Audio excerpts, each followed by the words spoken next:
कबूतर पालने वाले ये गौर से सुने।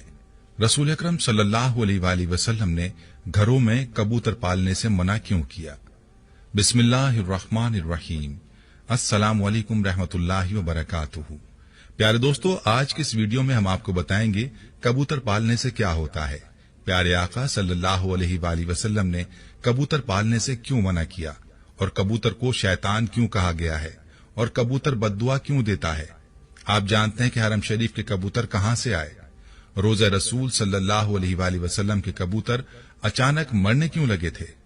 क्या कबूतर की बीट पाक है या नापाक? कबूतर का गोश्त खाना जायज है या नाजायज? और अगर कोई शख्स ख्वाब में एक कबूतर देखे तो उसकी ताबीर क्या होगी? हमारी आज की वीडियो में हम आपके साथ कबूतर के हवाले से इंतहाई हैरत अंगेज मालूमात शेयर करने जा रहे हैं। सबके बारे में जानने के लिए आपसे गुजारिश है कि वीडियो को स्किप किए बगैर आखिर तक लाजमी देखिएगा, और अगर आप हमारे चैनल पर नए हैं तो हमारे चैनल को सब्सक्राइब कर लें। दोस्तों, कबूतर एक ऐसा खूबसूरत और दिलकश परिंदा है जो हर किसी को अच्छा लगता है, और यही वजह है कि ये परिंदा अक्सर घरों में पाया जाता है और घरों के अलावा अक्सर मज़ारों पर भी मौजूद रहता है। तफसीर रूहुल बयान में लिखा है कि अल्लाह के पैगंबर हजरत नूह अलैहिस्सलाम की कश्ती जूदी पहाड़ पर ठहरी तो अल्लाह के पैगंबर अलैहिस्सलाम ने तूफान के हालात मालूम करने के लिए एक कौवा भेजा कि जाओ और जमीन का जायजा लेकर आओ कि जमीन पर कितना पानी बाकी है, पानी खुश्क हुआ या नहीं। तो कौवा वहां से उड़ गया और उसे कोई मुर्दार मिल गया, और कौवा उस मुर्दार को खाने में मशगूल हो गया और फिर वापस पलटकर नहीं आया। उसे अल्लाह के पैगंबर का हुक्म भूल गया। उसके बाद हजरत नूह अलैहिस्सलाम ने कबूतर को जमीन का जायजा लेने के लिए भेजा, जो वापस आ गया। उसे पांव रखने की जगह ना मिली, उसे दोबारा भेजा गया तो फिर वापस आ गया। चंद दिन बाद उसे फिर भेजा गया तो अपनी चोंच में जैतून की एक टहनी लिए हुए था। उससे नूह अलैहिस्सलाम ने मालूम कर लिया कि पानी जमीन से कुछ ही ऊंचा रह गया है और दरख्त वगैरह उग चुके हैं। कुछ दिन बाद उसे फिर भेजा गया। इस मर्तबा वो वापस लौटा तो उसके पांव खाक आलूद थे। नूह अलैहिस्सलाम समझ गए कि तूफान रुक गया है और जमीन खुश्क हो चुकी है। सीरत की किताबों में ये वाकया मौजूद है। इसी की बिना पर सीरत निगारों का कहना है कि कबूतर का आना सलामती की अलामत था और उसकी चोंच में जैतून की टहनी नूह अलैहिस्सलाम की बादशाहत की तरफ इशारा थी। हजरत नूह अलैहिस्सलाम कबूतर की इस जहानत से बहुत खुश हुए और कबूतर को अमन और सलामती की दुआ दी। ये इसी दुआ की बरकत है कि लोग आज भी इसे अच्छा समझते हैं। यही वजह है कि कबूतर इंसानी आबादी से मानूस है और कव्वे को खौफ की बद्दुआ दी।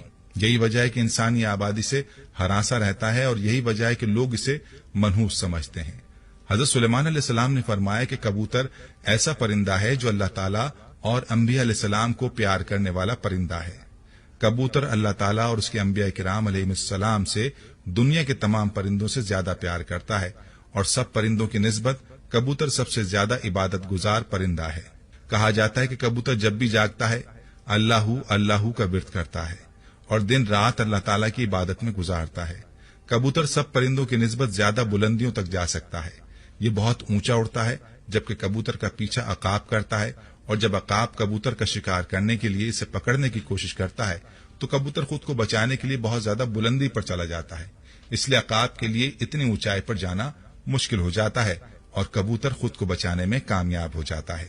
शायद वो ये सोचता है कि मैं जितना ऊंचा उड़ूंगा उतना ही अल्लाह के पास पहुंच जाऊंगा। नाज़रीन, फुक़हा के नजदीक घरों में शौकिया परिंदे रखना या कबूतर पालना जायज है।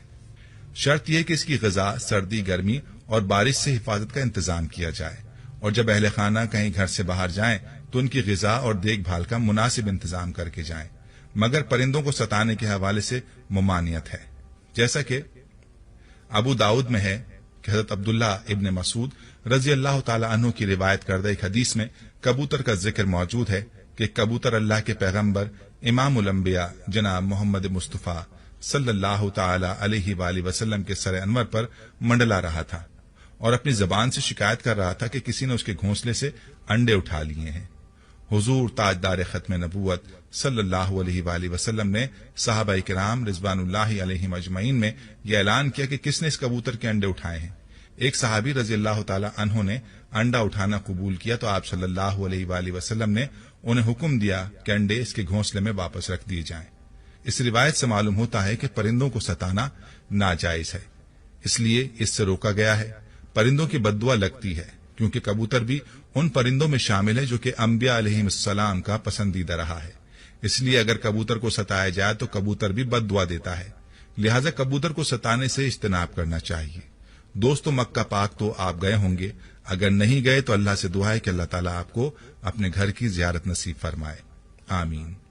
مکہ مکرمہ میں مسجد الحرام کے اطراف ثواب کی امید سے کبوتروں کی بڑی تعداد کو گندم ڈالتے ہوئے بہت سے لوگ نظر آتے ہیں۔ جیسے ہی اس مقدس شہر کی سرزمین پر پاؤں رکھا جائے تو کبوتروں کے جھنڈ لوگوں کا استقبال کرتے دکھائی دیتے ہیں۔ گردنوں کے نزدیک نیلے یا سبز مائل پروں والے کبوتر خصوصی اہمیت کے حامل ہوتے ہیں، اس لیے احرام کی حالت میں یا اس کے بغیر بھی کسی طور پر ان کبوتروں کا شکار جائز نہیں ہے۔ ان کے شکار یا قتل کی صورت میں فدیہ واجب ہو جاتا ہے۔ ایک روایت میں ہے کہ یہ کبوتر ان کبوتروں کی نسل سے ہیں جنہیں رسول اللہ صلی اللہ علیہ وآلہ وسلم کے غار ثور میں قیام کے دوران غار کے دروازے پر گھونسلے بنا ڈالے تھے اور انڈے دے دیے تھے۔ ایک دوسری روایت کے مطابق حرم مکہ کی کبوتروں کی نسل کا تعلق ان ابابیل پرندوں سے ہے جو سمندر کی جانب سے آئے تھے، اور انہوں نے اپنے پنجے میں پتھر اور کنکریاں تھام رکھی تھیں تاکہ بیت اللہ کو منہدم کرنے کے ارادے سے آنے والے یمن کے بادشاہ کو باز رکھا جائے، کیونکہ وہ بیت اللہ کو منہدم کرنے کی نیت سے آیا تھا۔ یمن کے بادشاہ سے مراد یعنی حبشہ کا بادشاہ، جسے آج کل ایتھوپیا کہا جاتا ہے۔ ایتھوپیا کا پرانا نام حبشہ ہے۔ دوستو، ایک مرتبہ انتظامیہ نے مسجد نبوی صلی اللہ علیہ وآلہ وسلم کے حرم انور کو صاف ستھرا رکھنے کی نیت سے فیصلہ کیا کہ حرم شریف میں کبوتروں کے لیے دانہ بالکل نہ ڈالا جائے، اسی طرح کبوتر دانوں کی تلاش کے لیے دوسری طرف منتقل ہو جائیں گے۔ اس حکم پر عمل تو کیا گیا، تو کئی دنوں تک دانہ نہیں ڈالا گیا، لیکن کبوتروں کا گنبد خضرا سے محبت کا یہ عالم تھا کہ بھوک سے مر رہے تھے، لیکن آستانہ رسول اللہ صلی اللہ علیہ وآلہ وسلم چھوڑنے کے لیے تیار نہ تھے۔ اہل مدینہ نے اپنی آنکھوں سے یہ عشق و محبت بھرا منظر دیکھا، پھر دنیا میں یہ بات شہرت پکڑ گئی تو لوگوں نے حکومت سے درخواست کی کہ ان کبوتروں کو دانہ ڈالنے کی اجازت دی جائے، تو پھر حکومت نے حسب سابق کبوتروں کو دانہ ڈالنا شروع کر دیا۔ دوستو، کبوتروں کی جو بیٹ ہوتی ہے وہ پاک ہے، اور چادر کے جس حصے پر لگی ہو صرف اسی حصے کو دھو لیں، باقی پورا چادر دھونا ضروری نہیں۔ اس کا گوشت کھانا بھی جائز ہے اور حلال ہے۔ دوستو، اب بات کرتے ہیں کہ پیارے آقا صلی اللہ علیہ وآلہ وسلم نے کبوتر پالنے سے منع کیوں کیا۔ امام بخاری رحمۃ اللہ علیہ ادب المفرد میں حضرت ابو ہریرہ رضی اللہ عنہ سے روایت کرتے ہیں کہ نبی کریم صلی اللہ علیہ وآلہ وسلم نے ایک شخص کو کبوتر کے پیچھے لگا ہوا دیکھا تو فرمایا، شیطان شیطان کے پیچھے لگا ہوا ہے۔ اس حدیث میں کبوتر کو شیطان کہنے کا مطلب یہ ہے کہ کبوتر یا دیگر پرندے اڑانے کو مشغلہ بنانے والا اور ہر وقت ان کے ساتھ مشغول رہنے والا عموماً فرائض اور دیگر عبادات کی ادائیگی سے غافل ہو جاتا ہے۔ چونکہ اس غفلت کا سبب کبوتر اڑانے کا مشغلہ ہوتا ہے، لہذا کبوتر بازی کے مشغلے کو ہی شیطانی عمل سے تعبیر کیا گیا ہے۔ اگر کبوتر بازی آپ کو اللہ اور فرائض سے دور کر دے تو اس صورت میں اس کو سخت ناپسند کیا گیا ہے۔ اب اگر خواب میں کبوتر دیکھنے کی تعبیر کی بات کی جائے تو خواب میں کبوتر کی تعبیر امین، صادق، اچھے دوست اور باوفا محبوب سے دی جاتی ہے۔ بس اوقات خواب میں کبوتر کا نظر آنا ایسی بابرکت حسین و جمیل عورت کی طرف اشارہ ہوتا ہے جو کہ اپنے شوہر کے علاوہ کسی اور کی خواہش مند نہ ہو۔ اگر خواب میں کبوتر کسی مریض کے سر پر بیٹھا ہوا دکھائی دے تو اس کی تعبیر مریض کی موت سے بھی دی جاتی ہے۔ اگر آدمی کبوتر اور کبے کو ایک جگہ جمع کر کے یعنی ان کو ایک جگہ دیکھ لے تو تعبیر یہ ہوگی کہ وہ قوم کی قیادت کرے گا، کیونکہ ہر وہ چیز جو خواب میں اپنے غیر جنس کے ساتھ جمع ہو اس کی تعبیر قیادت سے ہوتی ہے۔ خصوصاً کبوں کے سلسلے میں کبوں کا شمار فاسقین سے ہوتا ہے۔ خواب میں کبوتر کی آواز